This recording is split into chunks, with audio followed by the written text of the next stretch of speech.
রব্বুল আলামিন যেই নবীর উম্মত আপনার হে আমারে বানাইলেন, এই নবীর কেমন দাম, কেমন ইজ্জত, কেমন সম্মান। আমার নবীর কেমন দাম, কেমন সম্মান রে ভাই। রব্বুল আলামিন কয়, আমি আল্লাহ তোর জান্নাতের ভিতরে আমার নবী মুহাম্মদুর রাসূলুল্লাহর আগে অন্য কোন নবী পয়গম্বর, অন্য কোন নবী পয়গম্বর, অন্য কোন নবী রাসূল আমি মহান আল্লাহ তাআলার পয়গম্বর গণের মধ্যে বিশ্বনবী মুহাম্মদুর রাসূলুল্লাহর আগে অন্য কোন নবী রাসূল আমার তোর জান্নাতের ভিতরে যাইতে পারবে না। সুবহানাল্লাহ। ওই নবীর উম্মত হইলাম আপনি আর আমি। ওই নবীর উম্মত হওয়ার কারণে আপনার আমার কেমন দাম রে ভাই। ওই নবীর উম্মত হওয়ার কারণে আল্লাহর পয়গম্বর বলেন, ও আমার উম্মতেরা শুনো রে, আমি বিশ্ব নবীর উম্মতের আগে আদম পয়গম্বরের উম্মত জান্নাতে যাবে না, ঈসা পয়গম্বরের উম্মত জান্নাতে যাবে না, ইব্রাহিম পয়গম্বরের উম্মত জান্নাতে যাবে না, মূসা পয়গম্বরের উম্মত জান্নাতে যাবে না। আমি বিশ্ব নবী মুহাম্মদুর রাসূলুল্লাহর উম্মত সকলের উম্মতির আগে আল্লাহ তুরি জান্নাতের ভিতরে যাইবি। সুবহানাল্লাহ। ওই নবীর উম্মত আমারে আপনারে মহান আল্লাহ বানাইছি, আপনার আমার দাম বাইরে গেছি। ওই নবীর উম্মত হওয়ার জন্য আগেকার নবী পয়গম্বরদের হায়াত ছিল লম্বা গায়াত, উম্মতদের হায়াত ছিল লম্বা গায়াত, কিন্তু আপনার আমার নবীর উম্মতের হায়াত হলো স্বল্প।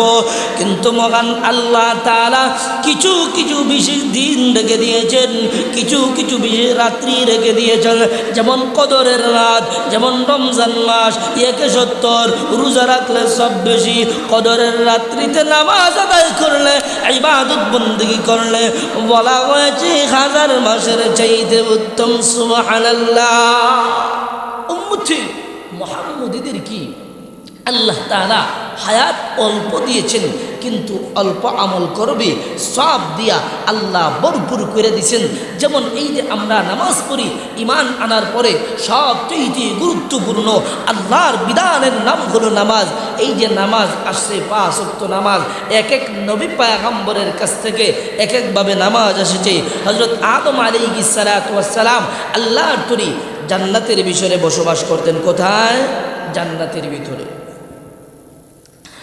আদম পয়গম্বরকে যখন বললেন, হে আমার পয়গম্বর আদম, তুমি ওই গন্ধম গাছের নিচে যাইবা না, গন্ধম ফল তুমি ভোগ করবা না। হযরতে আদম পয়গম্বর যখন শয়তানের ওয়াসওয়াসায় পড়ে, শয়তানের ধোঁকায় পড়ে ওই গাছের নিচে চলে গেলেন, আল্লাহ তাআলা আদম পয়গম্বর কি মহান আল্লাহ জান্নাত থেকে বাগির করে দিলেন। সংক্ষেপে বলতেছি, জিবরাইল আমিন যখন নবী আদম আলাইহিস সালাতু ওয়াস সালামকে সিলম পাহাড়ের মধ্যে রেখে গেলেন, গভীর অন্ধকারের সময় আদম নবী জান্নাতের ভিতরে দেখেছেন জান্নাতের ভিতরে কোনো অন্ধকার নাই, জান্নাত আলো দিয়া ভরপুর করে দিয়েছে আমার আল্লাহ। জান্নাতের ভিতরে আদম পয়গম্বর অন্ধকার কখনো দেখেন নাই। এবার জিবরিল আমিন যখন সিলম পাহাড়ে গভীর রজনীতে আদম পয়গম্বরকে রেখে গেলেন, আদম পয়গম্বর এবার আল্লাহর কাছে কান্নাকাটি শুরু করে দিলেন, আল্লাহর কাছে তওবা শুরু করে দিলেন। আল্লাহ তাআলা আদম নবীর তওবা কবুল করিয়া মহান আল্লাহ সূর্য উঠাইলেন। আকাশের সূর্য দেখে আদম নবী ওই সময় 2 রাকাত নামাজ আদায় করেছিলেন। আর এই 2 রাকাত নামাজ উম্মতি মুহাম্মদীদের জন্য মহান আল্লাহ ফজরের সময় 2 রাকাত নামাজ আল্লাহ উম্মতি মুহাম্মদীদের জন্য ফরজ করে দিয়েছেন। সুবহানাল্লাহ।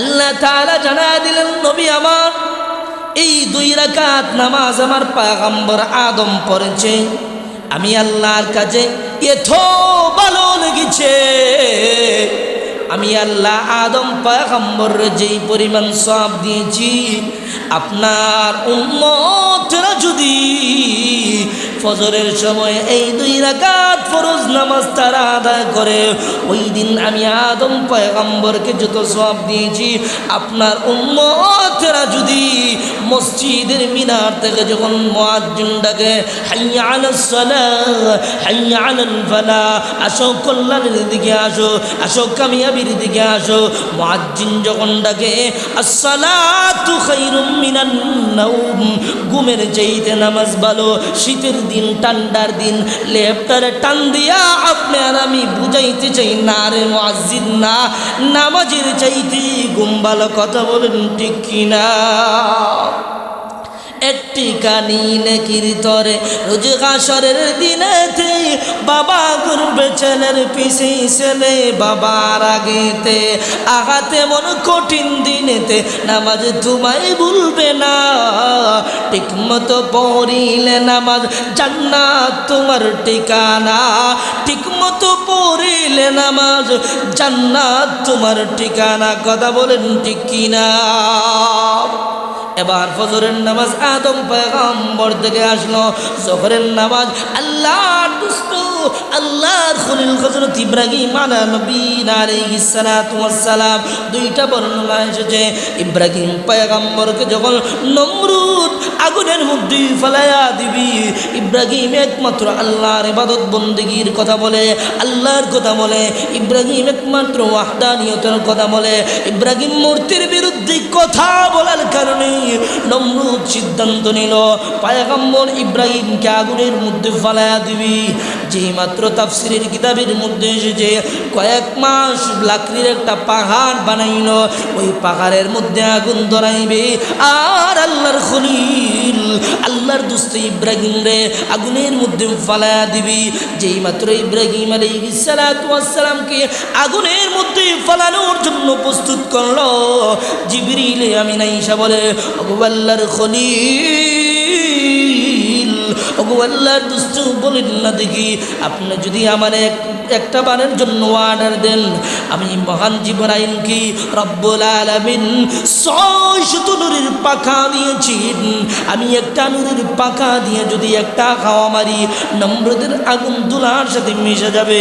ইব্রাহিম পয়গম্বর কয় ও জিবরাইল, তোমারে বলো না দেখি 600 নূরের পাখা কে দিয়েছি? জিবরাইল কয় মহান আল্লাহ দিয়েছি। ও জিবরাইল, তোমার 600 নূরের পাকার মধ্যে ক্ষমতা কে দিয়েছে? জিবরাইল কয় আল্লাহ দিয়েছি। ও জিবরাইল, এবার বলো না দেখি আমি তুমি জিবরাইলের কাছ থেকে কেন সাহায্য নিব? আমার সাহায্য করলেই ওয়ালা হলেন একমাত্র আমার মহান আল্লাহ। আমার আল্লাহ চাইলে আমার আগুনেও জ্বালাইতে পারে, আমার আল্লাহ চাইলে আমার আগুন থেকেও বাঁচাইতে পারে। এমনি যখন আগুনের মধ্যে ফেলাইয়া দিল, আমার আল্লাহ আগুনটা অর্ডার দেয় কুলডা ইয়া নারু কুনি বারদাও ওয়া সালামান আলা ইব্রাহিম। আল্লাহ তাআলা আগুনটা অর্ডার দিল, আরে আগুন, আরে আগুন আমি আল্লাহ তোরে বানাইছি, আগুন তুই নমরুদের কথা মানবি না। আরে আগুন শুনে রাখ, যেই মাত্র আমার দুষ্ট আমার খলিল ইব্রাহিম রে আগুনের মধ্যে ফেলাইবি, তুমি আগুন ফুলের বাগান হয়ে যাবা, তুমি আগুন এয়ার কন্ডিশন হয়ে যাবা, এমন হয়ে যাইবারে ঠান্ডাও না আবার গরমও না, আমি আমার ইব্রাহিমের জন্য তুমি এয়ার কন্ডিশন হয়ে যাইবা। সুবহানাল্লাহ। এবার যখন আল্লাহ তাআলা আগুনকে অর্ডার দিল, আগুন আমার পয়গম্বর ইব্রাহিমের জন্য তুমি আরামদায়ক হয়ে যাও। এবার যখন আগুনের মধ্যে আল্লাহর পয়গম্বর ইব্রাহিম আলাইহিস সালাতু ওয়াস সালামকে ফেলাইল, সাথে সাথে আগুনের যে লাকড়ির পাহাড়টা ছিল আল্লাহ তাআলা ফুলের বাগানে রূপান্তরিত করে দিলেন। সুবহানাল্লাহ। এই সময় ইব্রাহিম আলাইহিস সালাতু ওয়াস সালাম আল্লাহর দরবারে শুকরিয়া আদায় করে জোহরের সময় 4 রাকাত নামাজ আদায় করেছিলেন। আর উম্মতে মুহাম্মদীদের জন্য মহান আল্লাহ ওই 4 রাকাতকে জোহরের ফরজ নামাজ হিসাবে দিলেন। সুবহানাল্লাহ। আরেকটা রাওয়ায়াতে এসেছে যখন আল্লাহর খলিল ইব্রাহিম আলাইহিস সালাতু ওয়াস সালাম ওনার সন্তান ইসমাইল কি নিয়া যখন মিনার ময়দানে গেলেন, বাবা ছেলেকে কোরবানি দিবেন, এমনি বাবা ছেলেরে বলতেছে, ও আমার সন্তান, ও আমার ছেলে, বলো না দেখি, মহান আল্লাহর পক্ষ থেকে আদেশ এসেছে, তুমি ছেলে ইসমাইল কি যেন আমি মহান আল্লাহর রাজে কোরবানি দিয়ে দেই। ছেলের সাথেই সাথে প্রস্তুত হয়ে গেল, বাবা গো, আল্লাহর যদি হুকুম হয়ে থাকে এখানে আমার কোনো আপত্তি নাই গো বাবা। এবার বাবা সংক্ষেপে বলতেছি, বাবা ছেলে উভয়জন যখন কোরবানির জন্য প্রস্তুত হয়ে গেলেন, ইব্রাহিম আলাইহিস সালাতু ওয়াস সালাম চোখের মধ্যে কাপড় বাঁধলেন আর সন্তান ইসমাইলকে শোয়া দিলেন। যেই মাত্র ছুরিটা চালায়া দিবেন, আমার আল্লাহ জিবরাইল কয়, জিবরাইল যা যা রে, তোমার 600 নূরের পাকাটা সজোরে টান দিয়া আল্লাহর তরি জান্নাতের ভিতর থেকে একটা দুম্বা নিয়ে যাও, ইসমাইলে সরায়া, ইসমাইলে সরায়া ইব্রাহিমের ছুরির নিচে দুম্বারে শোয়া দাও। সুবহানাল্লাহ। এবার যখন জিবরিল আমিন 600 নূরের পাকা সজোরে টান দিয়া জিবরিল আমিন যখন দুম্বাটা ইসমাইলে সরায়া ইব্রাহিম আলাইহিস সালামের চুরির নিচে দুম্বাটা দিয়ে দিলেন, দুম্বাটা জবাই হয়ে গেল। ইব্রাহিম আলাইহিস সালাতু ওয়াস সালাম চোখটা কইলা দেখে পাশে দাঁড়ায় আছে সন্তান ইসমাইল। ওই সময় মহান আল্লাহর দরবারে ইব্রাহিম পয়গম্বর শুকরিয়া আদায় করে জোহরের সময় 4 রাকাত নামাজ আদায় করেছিলেন। আর ওই নামাজটা আমার আল্লাহর দরবারে এত পছন্দনীয় হয়েছে, আল্লাহর দরবারে এত ভালো লেগেছে, উম্মতে মুহাম্মদীদের জন্য মহান আল্লাহ জোহরের সময় 4 রাকাত নামাজ ফরজ করে দিলেন। সুবহানাল্লাহ। আসরের নামাজ কোথায় থেকে এসেছে? আল্লাহর পয়গম্বর নূহ, আল্লাহর পয়গম্বর হযরত ইউনূস আলাইহিস সালাতু ওয়াস সালাম মাছের পেটের ভিতরে গেলেন। 3টা বন্ধ খালের ভিতরে ইউনূস পয়গম্বর ছিলেন। লম্বা ইতিহাস। যখন ইউনূস পয়গম্বর মাছের পেট থেকে মুক্তি পাইলেন, ওই সময় আসরের সময়টা ছিল। আল্লাহর দরবারে শুকরিয়া আদায় করে 4 রাকাত নামাজ পড়েছিলেন। আর ওই নামাজটা মহান আল্লাহর দরবারে এত পছন্দনীয় হয়েছিল, ওই আসরের 4 রাকাত নামাজ উম্মতে মুহাম্মদীদের জন্য মহান আল্লাহ আসরের সময় ফরজ করে দিলেন। সুবহানাল্লাহ। এবার আসুন মাগরিবের 3 রাকাত নামাজ হযরত ইয়াকুব আলাইহিস সালাতু ওয়াস সালাম উনার সন্তান ইউসুফ পয়গম্বরকে যখন উনার বাইরা নিয়ে গেল, নিয়ে যাইয়া কুয়ার মধ্যে ফেলা দিল। লম্বা ইতিহাস। আবার ভাইয়ের মধ্যে যখন মিল হলো, ইয়াকুব পয়গম্বর কান্না করতে করতে, ছোট ছেলে ইউসুফের জন্য কান্না করতে করতে 2টা চোখ বন্ধ হয়ে গেছে। এবার দৃষ্টিশক্তি হারিয়ে ফেলেছেন। আবার ভাইয়ের মধ্যেই যখন মিল হলো, ইউসুফ পয়গম্বর ওনার ভাইদেরকে একটা জামা দিলেন, যাও ওই জামাটা নিয়া আব্বার কাছে দিবা, আর ওই জামাটা আব্বার চোখে মুখে গোসা দিতে বলবা, লাগায়া দিতে বলবা। মহান আল্লাহ তাআলা আব্বার দৃষ্টিশক্তি মহান আল্লাহ ফিরে দিবে। সুবহানাল্লাহ। এবার যখন ইয়াকুব পয়গম্বর ওনার উম্মতদেরকে নিয়ে এইভাবে বসে বসে দিনই আলোচনা করেছেন। দিনই আলোচনার মজলিসের আয়োজন করা উত্তম কাজ, এতে কোনো নিঃসন্দেহ, এতে কারো কোনো সন্দেহ নাই। এই যে আজকে দিনই একটা মজলিসের আয়োজন করেছেন কারি রশিদ আহমদ দামাত বারাকাতুহুম, কই এলাকার মধ্যে তো মানুষের কোনো অভাব নাই। আজকে যদি একটা গানের আয়োজন হতো, মমতাজরে আনা হতো, রঙ্গিলারে আনা হতো, আহমদ শরীফরে আনা হতো, এলাকার বেডা বেডি লেডা লেডির কোনো অভাব হতো না, ঠিক কিনা? আজকে কোরআনের আয়োজন করেছেন হজরত, কিন্তু মানুষ নাই। আফসোস, এর চাইতে আফসোসের বিষয় আর হতে পারে না।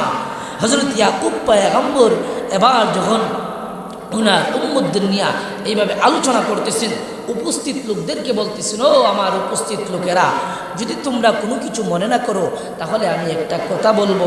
বলে ঠিক আছে, কি বলবেন হুজুর, বলেন। হজরত ইয়াকুব আলাইহিস সালাম বললেন, ও উপস্থিত লোকেরা, আমি এই মুহূর্তে আমার সন্তান ইউসুফের ঘেরান আমি পাইতেছি। সুবহানাল্লাহ। মুহূর্তের মধ্যে ইয়াকুব পয়গম্বরের সন্তানেরা কাছে আইসা বলে, ও আমাদের বাবা, ও আমাদের বাবা, আমাদের ভাই ইউসুফ এই যে জামাটা দিয়েছে, ইউসুফকে পাওয়া গিয়েছে। আব্বা গো, এই জামাটা আপনার চোখে মুখে লাগায়া দেন। যেই মাত্র ইয়াকুব পয়গম্বরের চোখে মুখে জামাটা লাগায়া দেওয়া হলো, সাথে সাথে মহান আল্লাহ তাআলা ইয়াকুব পয়গম্বরের দৃষ্টি শক্তি আল্লাহ পেরা দিলেন। সুবহানাল্লাহ।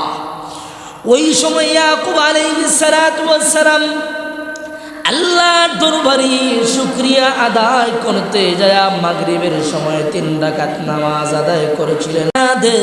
তারা যদি মাগরিবের নামাজ ঠিকমতো আদায় করে, ফ্যামিলির সকলে মিলে যদি তারা মাগরিবের নামাজ আদায় করে, ওই ফ্যামিলির মধ্যে আমি মহান আল্লাহ ভরপুর বরকত দিয়া দিব। সুবহানাল্লাহ। এবার চলে আসুন, এশার নামাজ কোথায় থেকে এসেছিল? আল্লাহর পয়গম্বর হযরত মূসা কালিমুল্লাহ যখন ফেরাউনের কবল থেকে ওনার উম্মতদের নিয়া, ওনার বাগিনীদের নিয়া ফেরাউনের কবল থেকে যখন মুক্তি পাইলেন, তখন সময় হযরত মূসা কালিমুল্লাহ ওই সময়টা ছিল এশার সময়, 4 রাকাত নামাজ আদায় করেছিলেন। আল্লাহর দরবারে শুকরিয়া আদায় করতে যায় 4 রাকাত নামাজ আদায় করেছিলেন। ওই নামাজটা মহান আল্লাহর দরবারে এত পছন্দনীয় হয়েছে, উম্মতে মুহাম্মদীদের জন্য মহান আল্লাহ এশারের সময় 4 রাকাত নামাজ ফরজ করে দিয়েছেন। সুবহানাল্লাহ। এই হলো 5 ওয়াক্ত নামাজ। আপনারা জানেন বর্তমান মাস, চলিত মাস মেরাজের মাস। এই মাসে আল্লাহর পয়গম্বর মেরাজে গিয়েছিলেন। নবীজি মেরাজে যাওয়ার পরে 50 ওয়াক্ত নামাজ আল্লাহ তাআলা নবীজিকে হাদিয়া দিয়েছিলেন। মূসা আলাইহিস সালামের সঙ্গে সাক্ষাৎ এইভাবে 9 বার গেলেন, মূসা নবী ফিরাইয়া দিলেন। সংক্ষেপে বলতেছে, 9 বার যাওয়ার পরে আল্লাহ 9 বারে 45 ওয়াক্ত কমায়া বাকি রইল কয়ক্ত? আর একটু জবান করলে কোনো বাকি রইল কয়ক্ত? 5 ওয়াক্ত নামাজ।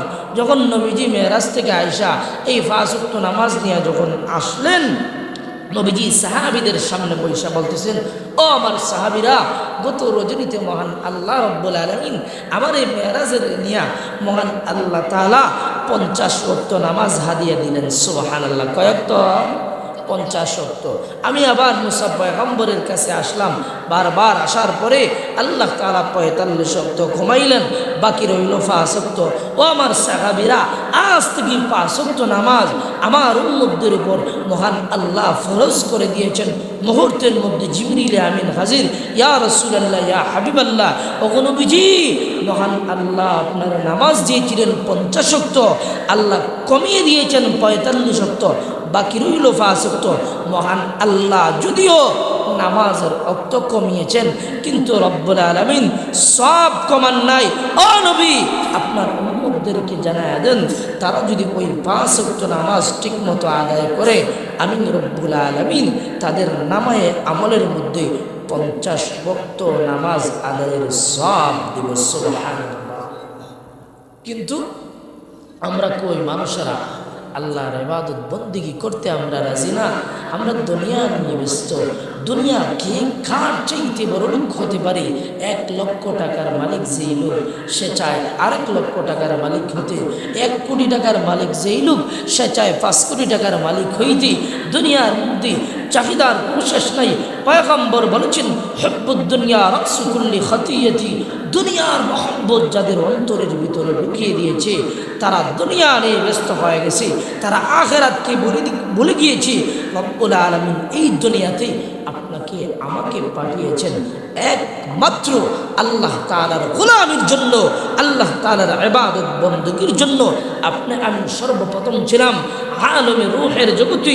রব্বুল আলামিন আপনাকে আমাকে আলমে রূহের জগৎ থেকে আলমে রহমে অর্থাৎ মায়ের পেটের ভিতরে বাড়াইলেন। মায়ের পেটের ভিতরে আমরা কেউ 9 মাস, কেউ 10 মাস থাকার পরে আল্লাহ যখন ইচ্ছা করলেন আপনারে আমারে রব্বুল আলামিন আলমে দুনিয়াতে বাড়াইলেন। বর্তমানে আমরা কোথায় আছি? দুনিয়াতে। কোথায় আছি? দুনিয়াতে আছি। দুনিয়াতে আল্লাহ কেন বানাইলেন? আল্লাহ নিশ্চয়ই কোনো কারণেই বানিয়েছেন, অনার্থক ও কারণে আল্লাহ মানুষ বানান নাই। আল্লাহ সূরা জারিয়ার 56 আয়াতে আল্লাহ তাআলা বলেন, ওয়ামা খালাকুতুল জিন্না ওয়াল ইনসা ইল্লা লিয়াবুদুন। আল্লাহ তাআলা বলেন আমি আল্লাহ জিন্নাত এবং মানুষকে আমি রব্বুল আলামিন বানিয়েছি একমাত্র আমি আল্লাহর গোলামি করার জন্য, আমি আল্লাহর ইবাদত বندگی করার জন্য। কিন্তু কই আপনি আমি ঈমান আনার পরে সবচেয়ে গুরুত্বপূর্ণ যে বিধান নামাজ, ওই নামাজের বেলায় আপনি আমি মসজিদে এসে নামাজ পড়তে রাজি না। মসজিদের মিনার থেকে আযান হয় হাইয়া আলাস সালাহ হাইয়া আলাল ফালাহ, আসো কল্যাণের দিকে আসো, আসো কামিয়াবির দিকে আসো। কই না না, আপনি আমি আল্লাহর ঘর মসজিদের ভিতরে আসতে রাজি না। এলাকার ভিতরে মানুষের কোনো অভাব নাই, 2000-3000 লোক একটা এলাকার মধ্যে বসবাস করে। আর মসজিদের ভিতরে নামাজে গেলে দেখা যায় মুসল্লির সংখ্যা 5 জন 7 জন 10 জনের উপরে হয় না। ফজরের সময় মাঝে মধ্যে ইমাম সাহেব আর মুয়াজ্জিন ছাড়া কেউ হয় না, ঠিক কিনা? লোহালা এলাকায় মসজিদ ভরে যায়, ভরে নেই না। কই আমরা তো দুনিয়া নিয়ে ব্যস্ত হয়ে গেছি, দুনিয়া আমাদের দিলের ভিতরে ঢুকিয়ে দিয়েছি। দুনিয়ার মহব্বত আমাদের দিলের ভিতরে ঢুকানোর কারণে আমরা আখিরাতকে ভুলে গিয়েছি। না, দুনিয়া হলো ক্ষণস্থায়ী ভাই, আখিরাত হলো চিরস্থায়ী। দুনিয়াতে আপনি আমি আসছি, এই দুনিয়াতে চিরদিন আপনি আমি থাকবো না। হায়াতের জিন্দেগি কখন কার যেন শেষ হয়ে যায়। দেখা যায় আপনার দাদার আগে নাতি চলে যায়, বাবার আগে সন্তান চলে যায়। আসার সিরিয়াল আছে কিন্তু যাওয়ার কোনো সিরিয়াল নেই। কখন জানি কার সামনে মালাকুল মউত চলে আসে, সবাই যাইতে হবে। এই দুনিয়াতে আমরা কেউ থাকবো না, মৃত্যু একদিন আমাদের হবে হবে। বিশ্বাস করেন কিনা? আর একটু জোরে বলেন, করেন কিনা? আস্তিক বলেন, নাস্তিক বলেন, ইহুদি, নাসারা, বেঈমান, কাফির, কুফার, শিরক, চামার যা আছে সবাই এক বাক্যে বিশ্বাস করি মৃত্যু একদিন আমাদের হবে। এতে কারো কোনো ইখতিলাফ নাই, মৃত্যু একদিন হবে, এটা নিয়ে কারো কোনো সন্দেহ নাই। কারণ আল্লাহ কোরআনে বলে দিয়েছেন কুল্লু নাফসিন যায়িকাতুল মাউত, প্রত্যেকটা প্রাণীকে মৃত্যুর স্বাদ গ্রহণ করতে হবে, সবাই মরে যেতে হবে। আপনার আমি হয়তো বিশ্বাস করতাম না যদি আপনার বাবা আপনার আগে দুনিয়া থেকে বিদায় না নিত, বাবার বাবা আপনার দাদা যদি আপনার সামনে দুনিয়া থেকে বিদায় না নিত, তাহলে আমি বিশ্বাস করতাম না মৃত্যু একদিন হবে। এটা বিশ্বাস করি কিন্তু দিলের ভিতরে এটা ঢুকাতে পারি না। যদি আমি দিলের ভিতরে এটা ঢুকাতে পারি যে দুনিয়াতে আমি থাকবো না, দুনিয়ায় আমার বাড়ি আছে, গাড়ি আছে, গাড়ি আছে, আমি দুনিয়া থেকে চলে যাব, আমার বাড়ি পড়ে থাকবে, আমার জমি পড়ে থাকবে, দুনিয়াতে আমি দুনিয়া থেকে চলে যাব। আহা, বাড়ির মালিক দুনিয়া থেকে চলে যাবে কিন্তু বাড়ি পড়ে থাকবে, গাড়ির মালিক দুনিয়া থেকে চলে যাবে কিন্তু গাড়ি গ্যারেজের মধ্যে পড়ে থাকবে। ওই গাড়ি কি কবরের সাথে যাবে? কথা বলেন, গাড়ি যাবে না? লোহাখালা এলাকায় অটো রিক্সা, সিএনজি, টমটম এটা কবরের ভিতরে ঢুকাই দেওয়া হয় ওইনি না। এই কবরের ভিতরে বান্দা তুমি একা যাইতে হবে।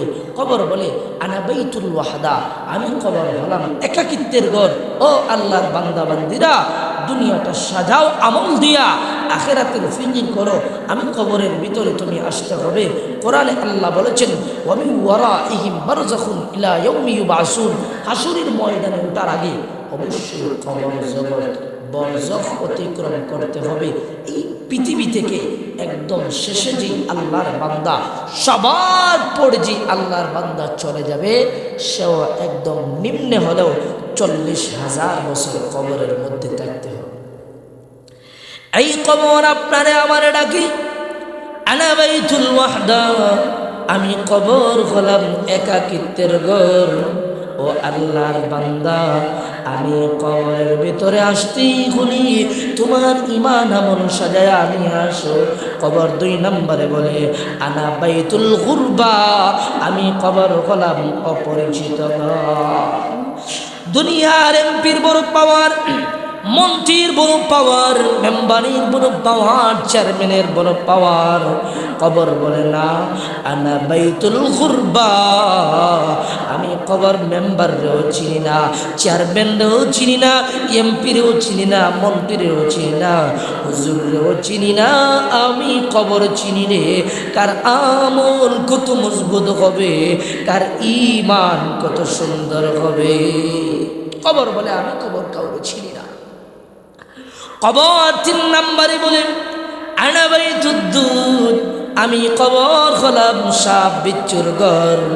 ও লোহা কালা এলাকার মুসলমান, ভাববেন না এই কবরের ভিতরে দুনিয়ায় যে সাপগুলো থাকে, দোরা সাপ, আলোদাপ সাপ, আরো বিভিন্ন রঙের সাপ রয়েছে।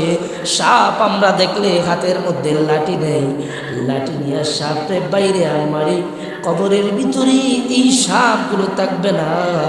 আল্লাহর পয়গম্বর বলেন কবরের ভিতরে যে সাপগুলো থাকবে, ওই সাপগুলো যদি দুনিয়ার জমিনে একটা বারের জন্য শ্বাস ফেলতো, তাহলে এই দুনিয়ার জিন্দেগিতে কিয়ামত পর্যন্ত আর কোনোদিন একটা সবুজ ঘাসও উঠতো না। নাউজুবিল্লাহ। নবী বলেন কবরের ভিতরে এমন বিষাক্ত সাপ থাকবে, যে সাপগুলো দুনিয়ার জমিনে যদি একটা বারের জন্য শ্বাস ফেলতো, তাহলে এই দুনিয়ার জমিনে আর সবুজ ঘাস উঠতো না। আহা বেঈমান নাফরমান কবরের ভিতরে এমন, নবী বলেন এমন সাপ 70 থেকে 99টা সাপ থাকবে। আর ওই সাপগুলো বেঈমান নাফরমান বেনামাজিকে দংশন করবে। আর এক একটা কামড়ের সাথে সাথে 70 গজ মাটির নিচে চলে যাবে। বলেন নাউজুবিল্লাহ। কবরের পরে বলি আনা বাইতুত তুরাব, আমি কবর হলাম মাটির ঘর। কথা বলেন কবর কিসের ঘর? মাটির ঘর। দুনিয়ার জমিনে কেউ বিল্ডিংয়ের ভিতরে বসবাস করে, যার বিল্ডিং নাই টিনের ঘরের ভিতরে থাকে, যার টিনের ঘর নাই সনের ঘরের ভিতরে থাকে, যার সনের ঘর নাই মাটির ঘরের ভিতরে থাকে। ও আল্লাহর বান্দা, মাটির ঘরের ভিতরে থাকলেও উপরে কিন্তু মাটি থাকে না, চাল থাকে, টিন থাকে। কথা বলেন ঠিক কি না? উপরে কি মাটি থাকে? লোহা খালা এলাকায় মনে হয় সাত দেয়, মাটি দিয়ে মনে নাকি না। কবর বলে আনা বাইতুত তুরাব, আমি কবর হলাম মাটির ঘর। ও আল্লাহর বান্দা, আমি কবর কেমন মাটির ঘর? আমি কবরের ডানেও মাটি, বামেও মাটি, সামনেও মাটি, পিছনেও মাটি, উপরে হলো বাঁশের খাটি, তার উপরে আরো মাটি। কথা বলেন ঠিক কিনা? মাটির বাড়ি, মাটির ঘর, মাটি হবে তোর বিছানা। অষ্টহেকা যাইবা একা, সঙ্গে কেহ যাইবে না, কিন্তু যেদিন ডাক পড়িবে কবর মাঝি শুইতে, যাহা কিছু করছ বন্ধু তার মাঝে বিছাইতে, লক্ষ কোটি টাকা দিয়ে করছ বানাও খানা, হীরা মানিক মুক্তা দিয়ে ফলঙ্গের সমানা, এমন জায়গায় যাইতে হবে যেই জায়গায় নাই সাথী, এমন ঘরে রইতে হবে যেই ঘরে নাই বাতি। দাদা গেছেন বাবা গেছেন আর তো ফিরে আসবে না, তেমনি করে যাইতে হবে, বুঝে কেন মন বোঝে না, কথা বলেন ঠিক কিনা? কবরে যাইতে হবে কিনা? जिसको समझा ताकि मेरा ओ मगर मेरा नहीं, क्या बताओ ओ है किसका मगर मेरा नहीं। আপনি আমি আপন আপন মনে করি, আপনার সন্তান আপনার আপন, আপনার বিবি আপনার আপন, আপনার বন্ধু আপনার আপন। না না, আপনার আপন কেউ না। মালাকুল মউত যখন আপনার আমার কাছে চলে আসবে, আপনারে আমারে সমাজের মানুষেরা আর আব্দুল্লাহ বলবে না, আর আব্দুল করিম বলবে না, বলবে চলো রে অমুকের লাশ দেখতে চলো। লাশ বলে আপনারে আমারে সম্বোধন করবে, আপনারে আমারে গোসল দেওয়া কাফন পরায়া যখন জানাজার নামাজের জন্য মাঠের দিকে নেওয়া হবে, আপনার আমার রূহটা সন্তানের কাছে যাবে। এর সন্তান, দুনিয়ার জমিনে তোমার জন্য কত কষ্ট করলাম, চাকরি বাকরি করলাম, ও সন্তান আজকে আমারে কোথায় নিয়ে যাওয়া হচ্ছে। আপনার সন্তান কোনো কথা বলবে না, আপনার বন্ধুর কাছে যাবি, ও আমার প্রাণের দুস্থ, ও আমার বন্ধু, একদম শিশুকাল থেকে নিয়া বাল্যকাল, যৌবনকাল, বৃদ্ধকাল পর্যন্ত একসঙ্গে কাটাইলাম রে, আজকে আমারে কোথায় নিয়ে যাওয়া হচ্ছে। আপনার বন্ধু কোনো জবাব দিবে না। আপনার রূহটা আপনার বিবির কাছে যাবি, ও আমার প্রাণের বিবি, বিবাহ বন্ধু নিয়ে আবদ্ধ হওয়ার পরে আমাদের মধ্যে কত ভালো একটা বন্ডিং ছিল, কত মহাব্বত ছিল, বিভিন্ন হোটেল রেস্টুরেন্টে পার্কে সময় কাটাইলাম, বিয়ের বাড়িতে একসঙ্গে গেলাম, শ্বশুর বাড়িতে একসঙ্গে গেলাম। ও প্রাণের বিবি, আজকে আমার কোথায় নিয়ে যাওয়া হচ্ছে। আপনার বিবি কোনো জবাব দিবে না। বিবি জবাব দিবে কি? বিবি তো শুনবেই না, কথা বলেন ঠিক কিনা? বিবি কি শুনবে? না, শুনবে। তখন সময় আপনারে আমারে যখন জানাজার নামাজ পড়ায়া কবরের মধ্যে রাখবে, দোয়া পড়বে, বিসমিল্লাহি ওয়া আলা মিল্লাতি রাসূলিল্লাহ, আল্লাহর রাসূলের মিল্লাতের উপরে আপনাকে আমাকে যখন কবরের ভিতরে রাখা হবে, নবীজি বলেন ইয়াতিহি মালাকান ফায়ুজলিসানিহি ফায়াকুলান লাহু মান রাব্বুক ওয়া মা দীনুক ওয়া মান নাবিয়্যুক। আল্লাহ নবী বলেন, মাইয়িতকে যখন অন্ধকার কবরে রাখা হবে, সময়টা হয়ে যাবে বাদাল আসর এবং মাগরিবের মধ্যবর্তী মুহূর্ত। সূর্য ডুবে ডুবে যাবে, সূর্যটা লাল হয়ে যাবে, এমন একটা ভাব তৈরি হবে। আল্লাহর বান্দার কবরের ভিতরে দুইজন ফেরেশতা আসবে, ইমানদারের বেলায় দুইজন, বেঈমানের বেলায় দুইজন। ওই ফেরেশতাগুলো আইসা তিনটা প্রশ্ন করবে। ইমানদারের বেলায় প্রশ্ন হবে তিনটা, বেঈমানের বেলায় প্রশ্ন হবে তিনটা। কথা বুঝে থাকলে আওয়াজ দিয়া বলেন, প্রশ্ন কয়টা? আরো জোরে কয়টা? তিনটা প্রশ্ন করা হবে। তখন সময় ফেরেশতা প্রশ্ন করবে, মার রব্বুকা, তোমার রবের পরিচয় দাও, ওমা দীনুকা, তোমার ধর্মের পরিচয় দাও, ওমা নবিয়ুকা, তোমার নবীর পরিচয় দাও।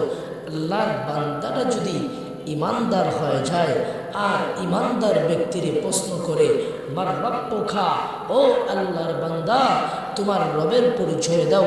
ইমানদার আল্লাহর বান্দা দুনিয়ার জীবনে রবের গোলামি করেছে, রবের হুকুম মেনেছে, আল্লাহর বান্দাটা জবাব দিবে রব্বি আল্লাহ, আমার রব হলো একমাত্র আল্লাহ। আপনার আমার রবকে, আরেকটু জোরে বলেন, রবকে? আল্লাহ। এবার ইমানদারের দ্বিতীয় প্রশ্ন করবে ওমা দিনুকা, তোমার ধর্মের পরিচয় দাও। ইমানদার দুনিয়ার জমিনে ইসলাম ধর্মের উপর চলেছে, ধর্মের বিধি বিধানগুলো মেনে মেনে চলেছে। ইমানদার আল্লাহর বান্দা জবাব দিবে দীনুল ইসলাম, আমার ধর্ম হলো ইসলাম। আওয়াজ দিয়া বলেন আপনার আমার ধর্মের নাম কি? আরেকটু জোরে বলেন না, ধর্মের নাম কি? আপনার আমার কত খুশনসিব, মহান আল্লাহ তাআলা আপনাকে আমাকে শান্তির ধর্ম ইসলাম ধর্মের মধ্যে আল্লাহ তাআলা আপনাকে আমাকে পাঠিয়েছেন। এই জন্য শুকরিয়া আদায় করে জবান খুলে পড়ি আলহামদুলিল্লাহ। এবার ইমানদারের 3 নম্বর প্রশ্ন করবে ফেরেশতা, ও ইমানদার আল্লাহর বান্দা, ও আমার নবীকা, তোমার নবীর পরিচয় দাও। ইমানদার আল্লাহর বান্দাটা বলবে আমার নবী হলো আখিরি জামানার পয়গম্বর, নবীদেরও নবী, ইমামুল মুরসালিন, শাফি আযম, রাসূল আকরাম, মহানবী মুহাম্মদুর রাসূলুল্লাহ সাল্লাল্লাহু আলাইহি ওয়াসাল্লাম। সুবহানাল্লাহ। এবার ইমানদার যুবক 3টা প্রশ্নের জবাব সঠিকভাবে দিয়ে দিবে। মহান আল্লাহ তাআলা আকাশ থেকে আওয়াজ দিবি আন সাদাকা আবদি ফাফরিশুহু মিনাল জান্নাহ ওয়া আলবিসুহু মিনাল জান্নাহ ওয়াফতাহু লাহু বাবান ইলাল জান্নাহ। আল্লাহ তাআলা বলবে, ও ফেরেশতার দলেরা, আমার বান্দা যা বলেছে, আমার বান্দা সত্য বলেছে। আমার বান্দার শরীরের মধ্যে জান্নাতি লেবাস পরিধান করা দাও, আমার বান্দাকে জান্নাতি বিছানা বিছা দাও, আমার বান্দার কবরটাকে জান্নাতের সঙ্গে কালেকশন লাগা দাও। সুবহানাল্লাহ। আর যদি বান্দাটা বেঈমান হয়ে যায়, ফেরেশতা যখন প্রশ্ন করবে মার রব্বুকা, রবের গোলামি করে নাই, রবকে চিনে নাই, জবাব দিবে হা হা লা আদরি, আমি কিছুই জানি না। তার কত বদনসিব। তার 2 নম্বর প্রশ্ন যখন করবে তোমার ধর্মের পরিচয় দাও, সে বলবে হা হা লা আদরি, আমি কিছুই জানি না। এবার 3 নম্বর যখন প্রশ্ন করবে তোমার নবীর পরিচয় দাও, নবীর সুন্নত তরিকা অনুযায়ী চলবে না, নবীর কেমনে চিনবে? প্রশ্নের জবাব দিতে পারবে না। আল্লাহ আকাশ থেকে আওয়াজ দিবি আন কাযাবা আবদি ফাফরিশুহু মিনান নার ওয়া আলবিসুহু মিনান নার ওয়াফতাহু লাহু বাবান ইলান নার। আল্লাহ বলবে, ও ফেরেশতার দলেরা, সে মিথ্যা বলতেছে। ও আমার ফেরেশতারা, তার শরীরের মধ্যে জাহান্নামী পোশাক পরিধান করে দাও, তাকে জাহান্নামী বিছানা বিছায়া দাও, তার কবরটাকে জাহান্নামের সাথে কানেকশন লাগিয়ে দাও। আওয়াজ দিয়ে বলেন নাউজুবিল্লাহ। ওই বেঈমান নাফরমানের আযাব কবর থেকে শুরু হয়ে যাবে। নবীজি বলেছেন আল কবরু রাউযাতুম মির রিয়াদিল জান্নাহ আও হুফরাতুম মিন হুফারিন নার। এই অন্ধকার কবর কার জন্য হবে? জান্নাতের বাগান সমূহ থেকে একটি বাগান, বা কার জন্য হবে জাহান্নামের গর্ত হতে একটি গর্ত। এবার চিন্তা করেন, ও লোহাকালা এলাকার মুসলমান, কবরটাকে জান্নাতের বাগান বানাবেন না জাহান্নামের গর্ত? জান্নাতের বাগান। জান্নাতের বাগান বানাতে হলে আল্লাহর বিধান মানতে হবে, নবীর সুন্নত তরিকা অনুযায়ী চলতে হবে, আল্লাহর গোলামদের সাথে ভালো সম্পর্ক রাখতে হবে, ওলামায়ে কেরামদের সাথে ভালো সম্পর্ক রাখতে হবে, মসজিদ মাদ্রাসার সাথে ভালো সম্পর্ক রাখতে হবে। এই যে আপনাদের এলাকার কারি সাহেব হুজুর দামাত বারাকাতুহু রশিদ আহমদ সাহেব, এই যে একটা মাদ্রাসা উনি প্রতিষ্ঠা করেছেন, এই মাদ্রাসা উনি